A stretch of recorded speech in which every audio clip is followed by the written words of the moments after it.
Sekarang kita lanjut membahas isomer pada alkena dan alkuna. Oke, kita bahas untuk alkenanya dulu. Sekarang saya ambil ini contohnya untuk pentena. Seperti pada alkana, kita ambil dulu rantai lurus. Sekarang tinggal kita posisikan rangkap duanya ada di nomor berapa. Oke, kita mulai dari rangkap duanya di nomor 1. Oke, berarti di sini kita dapat isomer yang pertama, rangkap duanya di nomor 1, berarti namanya 1 pentena.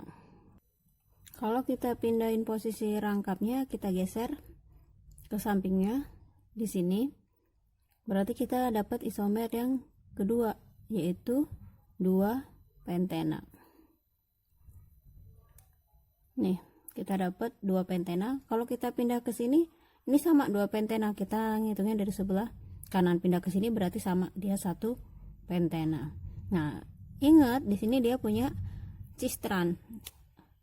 Kalau kalian pengen tahu kapan suatu alkena punya cistran, punya atau enggak. Nah, yang punya cistran itu dia minimal ada posisi rangkap itu di nomor 2. Contohnya ini. Berarti dia punya kemungkinan untuk cistran. Berarti kan di sini kan C-nya ini kan C yang berikatan rangkap. Yang di sini kan udah punya 3 ikatan kan, berarti masih ada 1 nih. Nah, 1 ini akan ikat hidrogen. Yang ini juga sama, udah punya 3 ikatan. 2, ini 1, berarti udah ada 3, berarti ini 1 lagi untuk ikat hidrogen. Karena si atom karbon yang berikatan rangkap mengikat gugus yang berbeda. Gugus yang berbeda itu siapa? Jadi yang C ini berikatan rangkap, tapi dia mengikat gugus yang berbeda. Ini ada karbon, hidrokarbonnya dari metil. Ini kan kalau kita lengkapin di sini ada hidrogennya 3. Berarti kan di sini ada H lagi kan, masih ada 1 kan. Yang ini juga masih ada 1. Nah, ini dia punya kemungkinan untuk membentuk isomer cistran. Jadi kalau misalnya mau kita gambarkan cistrannya dari 2 pentena, ini yang berikatan rangkap, ini kan C nomor 2, berarti masih ada C yang pertama, berarti ini masih 3, berarti ada C yang keempat dan C yang ke-5. Karena ikatan kovalennya bisa bentuk 4, berarti yang ini ngikat H, yang ini juga ngikat H. Mau kalian balik juga boleh, C nya yang di bawah, H nya di atas, sama.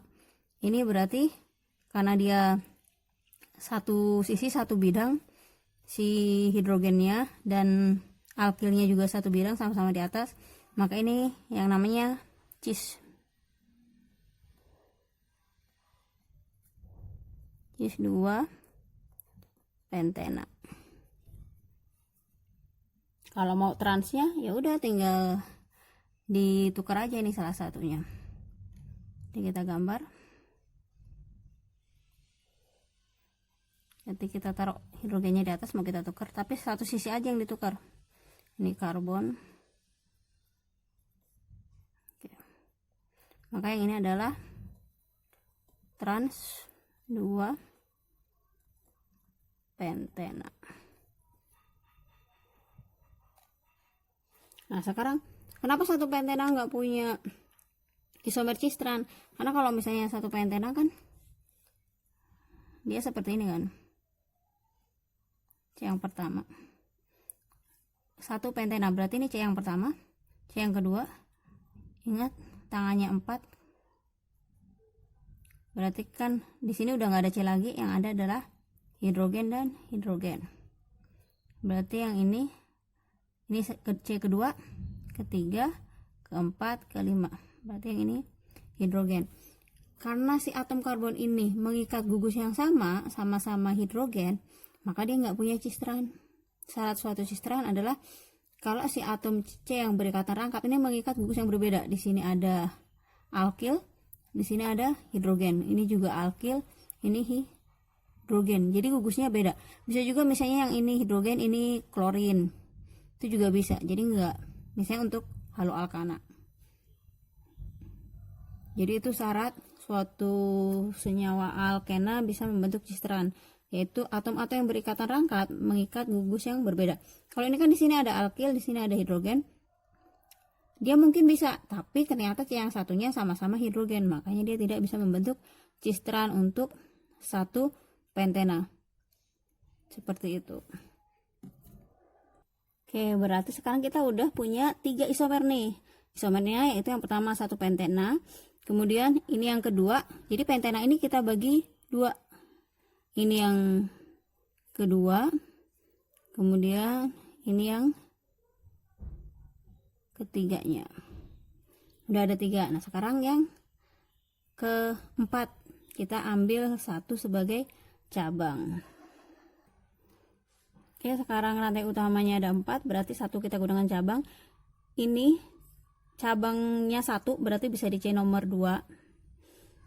Karena ini baru ada 3 ikatan nih, 1 2 3, berarti boleh nambah satu lagi. Berarti cabangnya bisa di sini, bisa juga di sini. Sekarang kita taruh cabangnya di sini. Berarti ini di 2 metil 1 butena. Oke, sekarang kita pilih nih cabangnya. Jadi di C yang ini, berarti di C nomor 3. Oke, nomor 3. Jadi nama senyamannya 3 metil 1 butena. Jadi di sini. Oke, sekarang masih satu cabang, tapi ikatan rangkapnya yang kita pindah ke C nomor 2. Oke, berarti kita akan membuat isomer yang ke-6, karena ini kan tadi ini yang keempat, ini yang kelima, ini yang ke-6. Nah, cabangnya ada di mana nih?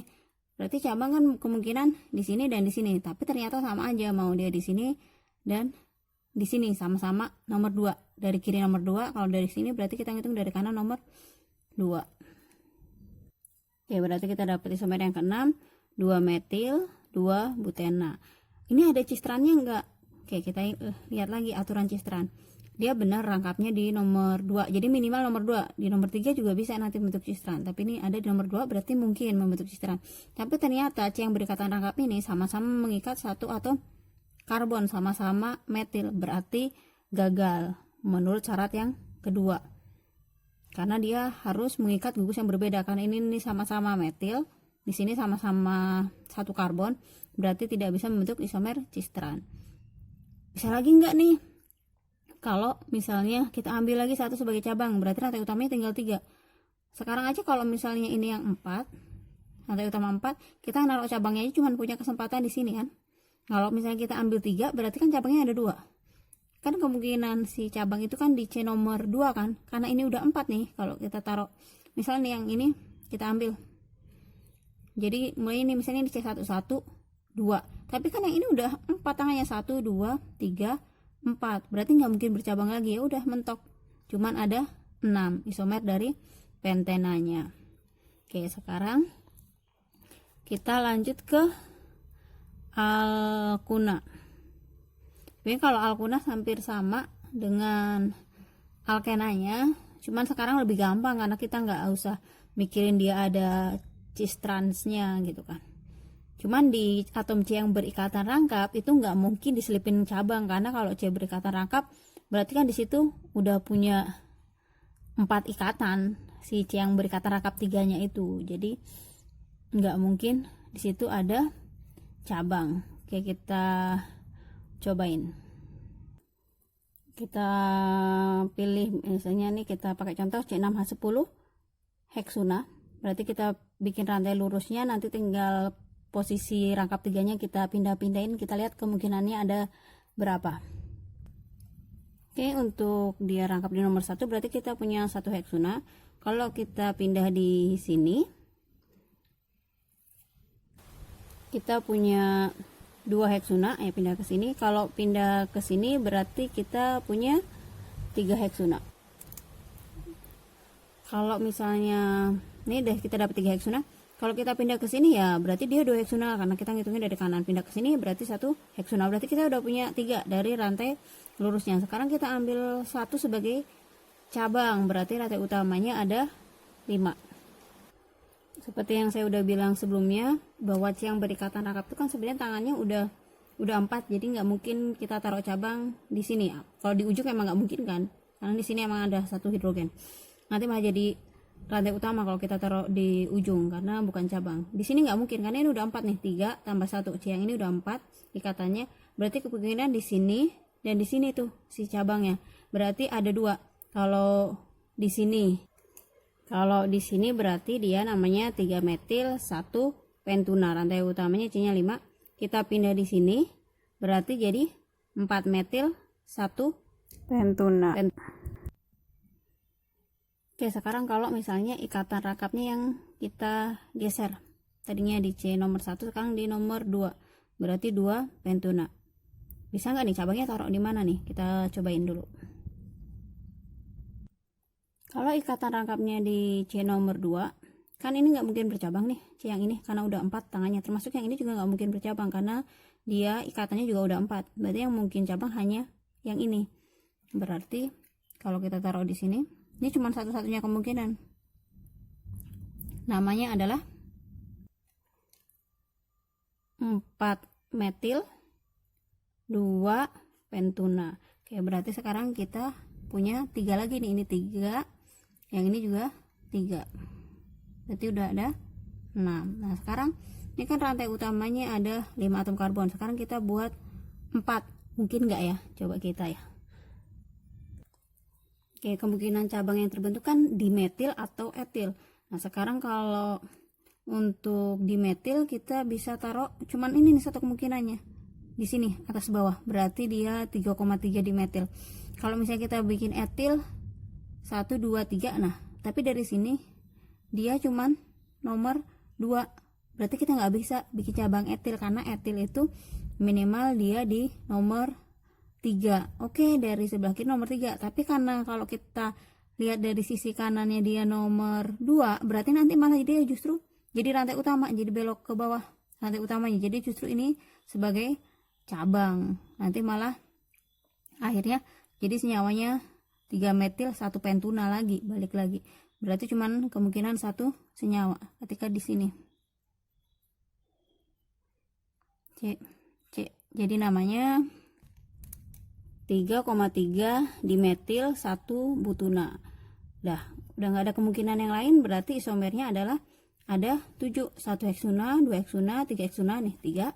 Kemudian di sini ada 3 metil 1 pentuna, 4 metil 1 pentuna, 4 metil 2 pentuna.